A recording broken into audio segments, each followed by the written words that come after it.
Looking for some advanced tips and tricks for State of Decay 2? Well, in today's video, I'm going to share with you some of the ones I've picked up along the way.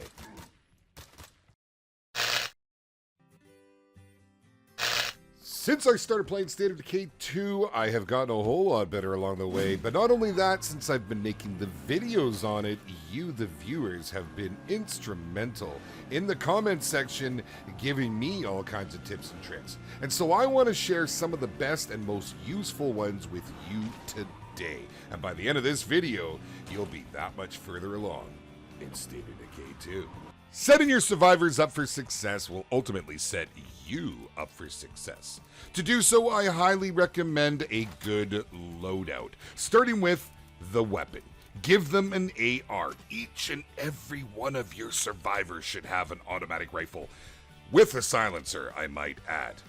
In doing so, when they defend your base or attack any zombies, they will not use any of your precious ammo. I'd also highly recommend blunt weapons over bladed weapons. Take the bats, for instance. They are a great method of crowd control. If you have a swarm of zombies, you have a horde diving down on top of your base. If your survivors have a bat in hand, they will be hitting multiple mobs at once, causing more damage per swing, per tick of stamina. Bladed weapons are great, they have their place, they're a lot of fun to use as you can dismember zombies, and coupled with an ability much like leg sweep, it can be very effective in crowd control, but then you're relying mainly on your stamina to perform these moves, and it can be very, very draining, very, very fast, as they are a one swing, a one hit weapon. Troublemakers with bad morale can bring the whole team down. You may want to consider early on dealing with them. You can exile or euthanize if you wish. In doing so, it will keep your morale up and give you a whole lot more benefits base-wide. Increased standings. I felt I needed to mention this one, and it is often overlooked, and the gains are quite significant. Increase your standings with your followers. You want to get them from recruit to citizen and get those gangs on the influence. It is quite substantial, and as you gain followers, it's just another way to up your influence pool. Simply spend 5 to 10 minutes killing some zombies, as the more you kill, the more influence you gain, or go jump in a vehicle and wipe a few out on the road. It doesn't take long, and it is something that you should absolutely employ. Saving resources. When you see your base is going to come under siege, let's face it, it's not a tough fight in most cases, but if you don't make it back, it will cost you 3 of your precious ammo.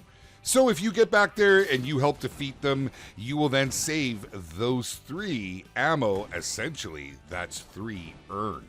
Store resources. No point in letting those resources go to waste before handing in those rucksacks if you're close to full. Keep them in the back of a spare vehicle when you're not going to drive around too much. I also recommend using that vehicle to block entry points.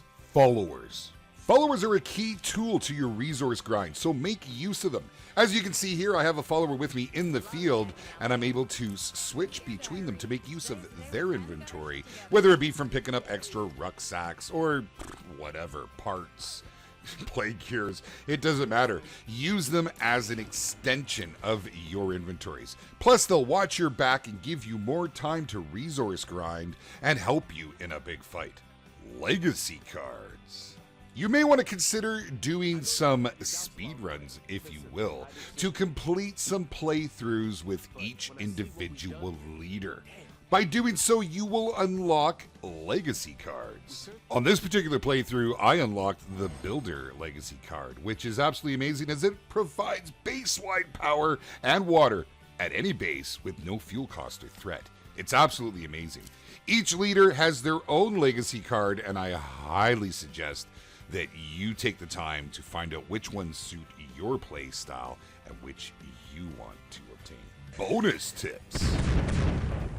Although I do have a few other tips I'd like to share in future videos, a couple I want to touch base on. Farm plague hearts. We've talked about this before as being a great form of influence, and whether you just want to run in and kill them, get that initial oomph of influence, or you want to push the phases, farm all of the plague zombies and their samples.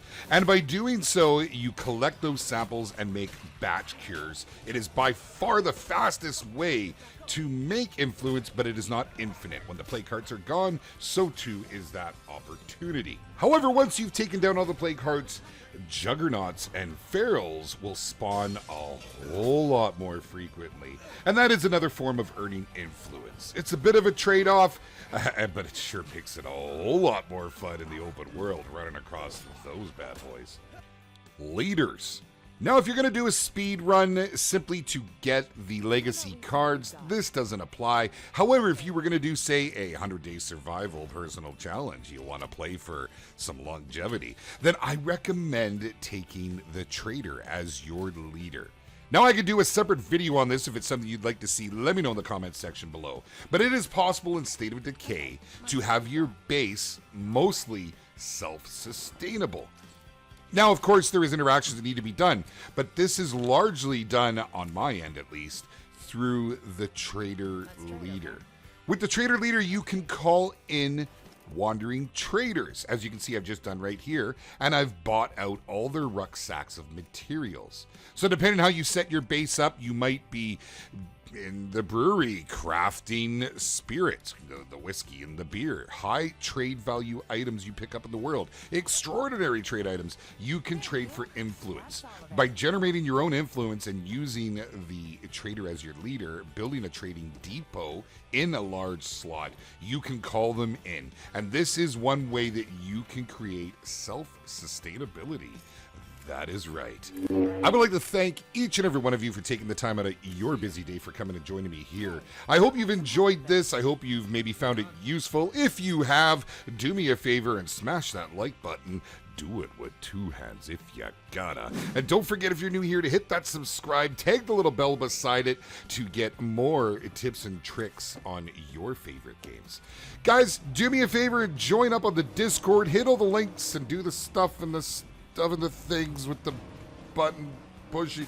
You know what to do, guys. All right. I'll see y'all next time. Yes, sir.